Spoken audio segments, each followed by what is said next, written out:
പാകിസ്ഥാന്റെ സൈനിക ശക്തി വർദ്ധിപ്പിക്കാൻ ചൈന പുതിയൊരു നീക്കം നടത്തുകയാണ്. 5ാം തലമുറ സ്റ്റെൽത്ത് പോർ വിമാനമായ ഷെൻയാങ് J-35 പാകിസ്ഥാന് കൈമാറാൻ ചൈന ഒരുങ്ങുന്നുവെന്നാണ് റിപ്പോർട്ടുകൾ. ഏകദേശം 40 വിമാനങ്ങളാണ് ഇങ്ങനെ കൈമാറാൻ ഉദ്ദേശിക്കുന്നത്. ഈ നീക്കത്തോടെ സ്റ്റെൽത്ത് യുദ്ധവിമാനങ്ങളുടെ ചുരുക്കം ചില രാജ്യങ്ങളുടെ പട്ടികയിൽ പാകിസ്ഥാനും ഇടം പിടിക്കും. അതേസമയം ഇന്ത്യക്ക് നിലവിൽ സ്വന്തമായി സ്റ്റെൽത്ത് യുദ്ധവിമാനങ്ങളില്ല. 5ാം തലമുറ സ്റ്റെൽത്ത് യുദ്ധവിമാനം സ്വന്തമായി വികസിപ്പിക്കാനുള്ള ശ്രമങ്ങളിലാണ് ഇന്ത്യ ഇപ്പോൾ. അഡ്വാൻസ്ഡ് മീഡിയം കോമ്പാക്ട് എയർക്രാഫ്റ്റ് എന്ന പേരിട്ടിരിക്കുന്ന ഈ വിമാനം 2035ഓടെ യാഥാർത്ഥ്യമാകുമെന്നാണ് പ്രതീക്ഷിക്കുന്നത്. എന്നാൽ ഈ പുതിയ സാഹചര്യത്തിൽ പാകിസ്ഥാന് J-35 ലഭിക്കുന്നത് ഇന്ത്യക്ക് വലിയ വെല്ലുവിളിയാകുമെന്ന് വ്യോമസേന വിദഗ്ധർ വിലയിരുത്തുന്നുണ്ട്. 6 മാസം മുൻപ് തന്നെ J-35 പാകിസ്ഥാന് കൈമാറാൻ ചൈന നടപടികൾ തുടങ്ങിയെന്ന് ഇന്ത്യൻ വ്യോമസേനയിലെ മുൻ പൈലറ്റും ഗ്രൂപ്പ് ക്യാപ്റ്റനുമായ റിട്ടയേർഡ് അജയ് അഹ്ലാവത് പറയുന്നു. പാകിസ്ഥാനി പൈലറ്റുമാർക്ക് ചൈനയിൽ പരിശീലനം ആരംഭിച്ചിട്ടുണ്ട്. J-35 വിമാനത്തിന്റെ FC-31 എന്ന പതിപ്പാണ് പാകിസ്ഥാന് കൈമാറുന്നത്. ഇത് J-35ന്റെ എല്ലാ സംവിധാനങ്ങളുമുള്ള പൂർണ്ണ പതിപ്പല്ല എന്നും ഒരു രാജ്യവും അവർ നിർമ്മിച്ച വിമാനത്തിന്റെ എല്ലാ സംവിധാനങ്ങളോടും കൂടി മറ്റ് രാജ്യങ്ങൾക്ക് കൈമാറില്ല എന്നും അഹ്ലാവത്ത് ചൂണ്ടിക്കാട്ടുന്നു. പരമ്പരാഗതമായി ഇന്ത്യൻ വ്യോമസേനയ്ക്ക് പാകിസ്ഥാനുമേൽ ആധിപത്യമുണ്ടായിരുന്നു. മികച്ച പരിശീലനം, തന്ത്രങ്ങൾ, മികവുറ്റ സാമഗ്രികൾ, വ്യത്യസ്തമായ സംവിധാനങ്ങൾ എന്നിവയിലെല്ലാം പാകിസ്ഥാനേക്കാൾ മുന്നിലായിരുന്നു ഇന്ത്യ. എന്നാൽ J-35 പാകിസ്ഥാന് ലഭിക്കുന്നത് ഈ വ്യത്യാസം കുറയ്ക്കുമെന്നും അഹ്ലാവത്ത് പറയുന്നുണ്ട്. അതുകൊണ്ട് തന്നെ ഈ നീക്കം നമുക്ക് ആശങ്ക ഉണ്ടാക്കുന്നതാണ്. ഈ പ്രശ്നം മറികടക്കാൻ നമ്മുടെ സ്വന്തം AMCA പദ്ധതി വേഗത്തിലാക്കുക മാത്രമാണ് വഴിയെന്നും അദ്ദേഹം കൂട്ടിച്ചേർക്കുന്നുണ്ട്. അതേസമയം 10 വർഷം കാത്തിരിക്കാൻ കഴിയില്ലെന്നും റാഫേൽ വിമാനം വാങ്ങിയ അതേ മാതൃക പിന്തുടർന്ന് റഷ്യയുടെ സുഖോയ് Su-57 വാങ്ങുന്നതാണ് നല്ലൊരു പോംവഴിയെന്നും air marshal retired Sanjeev Kapoor പറയുന്നുണ്ട്. Su-57 നമ്മുടെ ആയുധങ്ങളോടും റഡാർ സംവിധാനങ്ങളോടും ചേർന്ന് പ്രവർത്തിക്കുന്നതാണ്. ഇത് അമേരിക്കയുടെ F-35നേക്കാൾ മികച്ചതാണെന്നും അദ്ദേഹം അഭിപ്രായപ്പെടുന്നുണ്ട്.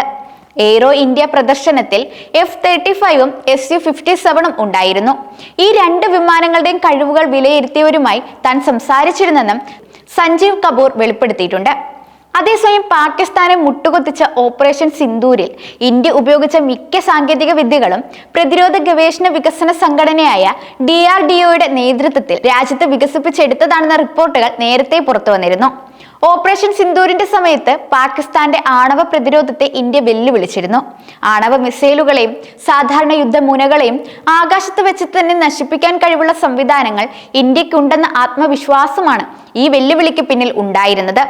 ഇന്ത്യ തദ്ദേശീയമായി വികസിപ്പിച്ചുകൊണ്ടിരിക്കുന്ന നിരവധി ആയുധങ്ങളാണ് വരും വർഷങ്ങളിൽ ഇന്ത്യയുടെ ആയുധ ശേഖരങ്ങളിൽ എത്താൻ പോകുന്നത്. കരയിലും കടലിലും ആകാശത്തും ഇന്ത്യയുടെ ആക്രമണ പ്രത്യാക്രമണ ശേഷി വർദ്ധിപ്പിക്കാനുള്ള പദ്ധതികളാണ് DRDOയുടെ പണിപ്പുരയിലുള്ളത്. 2 വ്യത്യസ്ത തരത്തിലുള്ള ഹൈപ്പർസോണിക് മിസൈലുകൾ മുതൽ 5ാം തലമുറ യുദ്ധവിമാനം വരെയുള്ള പദ്ധതികളെ കുറിച്ച് DRDO മേധാവി ഡോക്ടർ സമീർ V കാമത്ത് അടുത്തിടെ പറഞ്ഞിരുന്നു. എന്നാൽ ഇന്ത്യയും റഷ്യയും സംയുക്തമായി വികസിപ്പിച്ച ആയുധമാണ് ബ്രഹ്മോസ്. നിലവിൽ കര, നാവിക, വ്യോമസേനകൾ ഈ മിസൈലിന്റെ വിവിധ പതിപ്പുകൾ ഉപയോഗിക്കുന്നുണ്ട്. യുദ്ധവിമാനങ്ങളിൽ നിന്ന് പ്രയോഗിക്കാവുന്ന ബ്രഹ്മോസ് മിസൈൽ വരെ ഇന്ത്യ വികസിപ്പിച്ചിട്ടുണ്ട്. നിലവിൽ റഷ്യൻ നിർമ്മിത Su-30 MKI യുദ്ധവിമാനങ്ങൾക്ക് മാത്രമേ ബ്രഹ്മോസിനെ വഹിക്കാൻ ശേഷിയുള്ളൂ. ഇന്ത്യൻ വ്യോമസേനയുടെ മറ്റ് യുദ്ധവിമാനങ്ങളിലും ഉപയോഗിക്കാനാവുന്ന തരത്തിലുള്ള ബ്രഹ്മോസിന്റെ പുതിയ പതിപ്പിനായുള്ള ഗവേഷണത്തിലാണ് DRDO ബ്രഹ്മോസ് NGO. ഇന്ത്യൻ വ്യോമസേനയുടെ മറ്റു യുദ്ധവിമാനങ്ങളിലും ഉപയോഗിക്കാനാകുന്ന തരത്തിലുള്ള ബ്രഹ്മോസിന്റെ പുതിയ പതിപ്പിനായുള്ള ഗവേഷണത്തിലാണ് DRDO. ബ്രഹ്മോസ് NG അഥവാ ബ്രഹ്മോസ് നെക്സ്റ്റ് ജനറേഷൻ എന്നാണ് പുതിയ പതിപ്പിന് പേര് നൽകിയിരിക്കുന്നത്. ഭാരം കുറഞ്ഞതും ചെറുതുമായ ബ്രഹ്മോസ് NG ഇന്ത്യൻ വ്യോമസേനയ്ക്ക് കൂടുതൽ കരുത്ത് പകരുന്നതായിരിക്കും. ഒരു ഹൈപ്പർസോണിക് ക്രൂയിസ് മിസൈലിന്റെയും ഒരു ഹൈപ്പർസോണിക് ഗ്ലൈഡ് വെഹിക്കിളിന്റെയും നിർമ്മാണ പ്രവർത്തനങ്ങൾ പുരോഗമിക്കുകയാണ്. ഗ്ലൈഡ് വെഹിക്കിൾ പദ്ധതിയുടെ പരീക്ഷണം 2-3 വർഷത്തിനുള്ളിൽ പൂർത്തീകരിക്കാൻ സാധിക്കുമെന്നും തുടർന്ന് സൈന്യത്തിന്റെ ഭാഗമാക്കുമെന്നും ഡോക്ടർ കാമത്ത് പറയുന്നു. ഹൈപ്പർസോണിക് ക്രൂയിസ് മിസൈലിനായുള്ള സ്ക്രാംജെറ്റ് പ്രൊപ്പൽഷൻ വിജയകരമായി പരീക്ഷിച്ചിട്ടുണ്ട്. പൂർണ്ണതോതിലുള്ള പരീക്ഷണത്തിന് സർക്കാർ അനുമതി കാത്തിരിക്കുകയാണെന്നും അനുമതി ലഭിച്ചു കഴിഞ്ഞാൽ 5-7 വർഷത്തിനുള്ളിൽ ഇതും സൈന്യത്തിന്റെ ഭാഗമാക്കാൻ സാധിക്കുമെന്നും അദ്ദേഹം വ്യക്തമാക്കിയിട്ടുണ്ട്.